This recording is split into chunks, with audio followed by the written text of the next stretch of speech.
Hello everyone, and welcome to Learn with AI YouTube channel. And thank you for joining this amazing Python programming language course. My name is Claire, and I will introduce you all to Python. So let's get started with the short introduction. So let me give you an example of a Python program. This is an example to add two numbers, so some people may find it hard, but do not worry. So Python was created by Guido van Rossum, and it was released on 1991, and I'm sorry if I pronounced the name wrong. So let's talk about features of Python. First, Python is easy to read and write as compared to other languages like C, Java, etc. Second, availability of broad number of libraries with various modules. Third, it is free and open source, so it is freely available at the official website, which is www.python.org. So where do we run a Python program? Method 1, you can use online Python compilers like programiz.com, etc. Method 2, you can install various softwares like Jupyter Notebook, PyCharm, Spider, Visual Studio Code, etc. In this course, I will use Jupyter Notebook because I think this is the best option to run Python program. As we can do programming cell by cell, I will show this later in the video. Or you can use whatever compiler that you want. First, open any web browser and type www.python.org. Then go to Downloads and choose your operating system.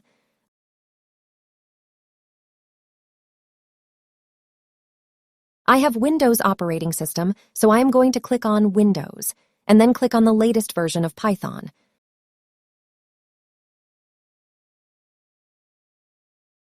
Scroll to the bottom of this page.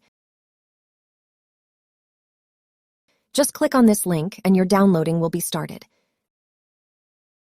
Click on the Python installer. Click on this checkbox. Click on Install Now.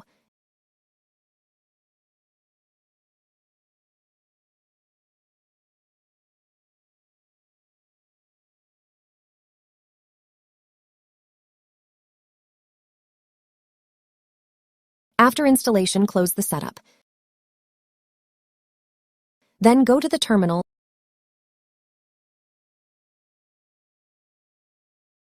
and type Python. Press space and then type 2 hyphens and type version, and hit enter. This command will show you the version of your Python. All the commands are in the description. To install Jupyter Notebook, type pip install Jupyter.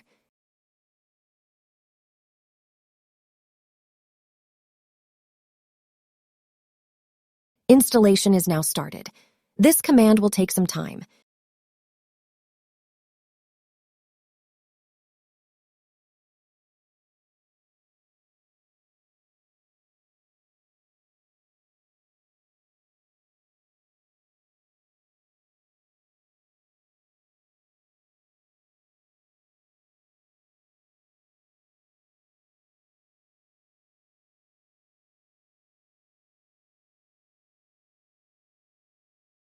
If you got this error, then ignore it.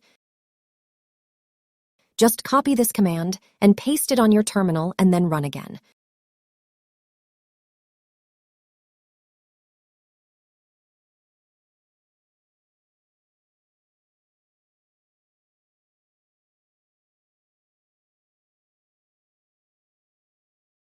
So our installation is complete. Now I am going to show you how you can open Jupyter Notebook. So first, create a folder at anywhere you want.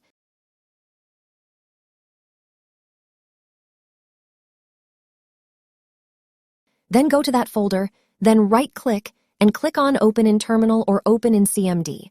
On the terminal, type Jupyter Notebook.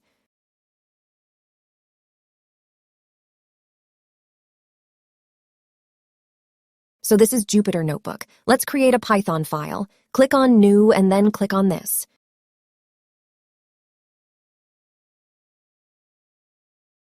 So you can change your file name by clicking on this, and then you can change the name.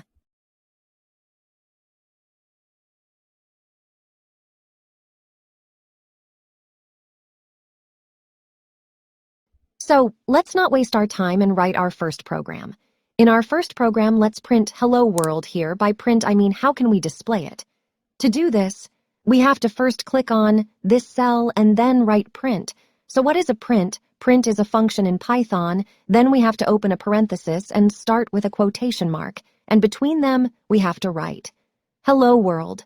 To run this program, we have to click on Run button. So it produced our output for Hello World. So it is a simple program to print any words or sentences.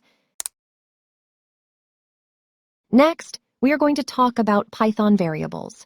So, what are variables? Python variable is containers which store values. A variable can have a short name like x and y, or a more descriptive name like age, name, height, etc. Let's take a variable, age, which is equals to 3, which means we are storing 3 in variable age. When we print this variable age, it will give us 3 because age is equal to 3. There are some variable assignments like single assignment, multiple assignment, swapping values, chained assignments. Today we learned about the types of variables, but I will cover this in my next session. There are some rules for writing a variable in Python. First, a variable name cannot start with a number. It can only start with a letter or the underscore character. These are some examples of variable names like age1, last underscore name.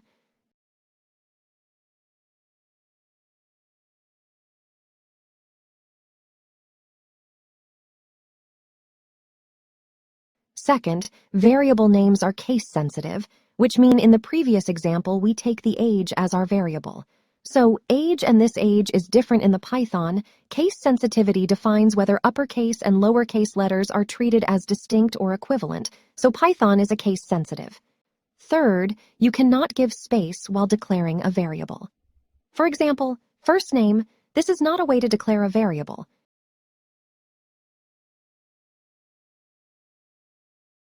This is how you should do it. First underscore name. Comments. What is a comment? Comments in Python are identified with a hash symbol. Comments can be used to make the code more readable.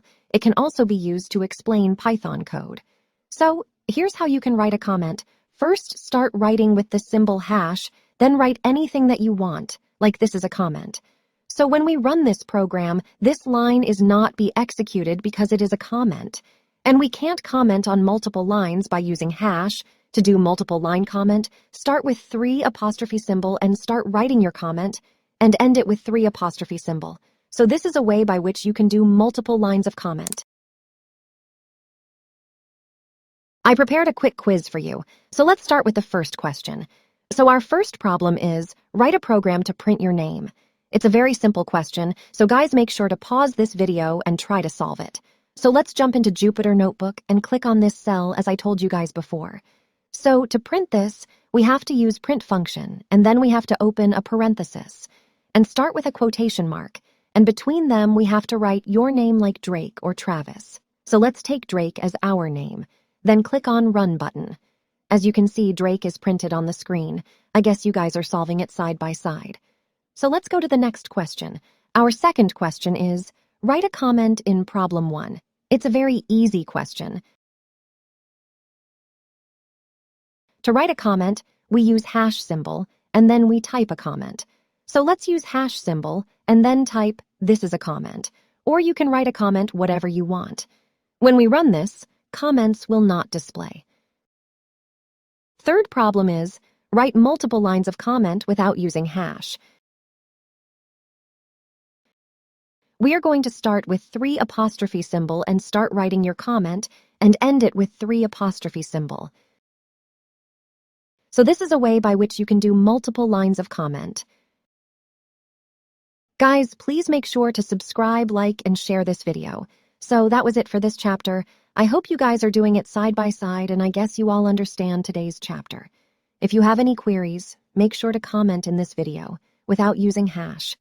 Thank you, and see you in the next video.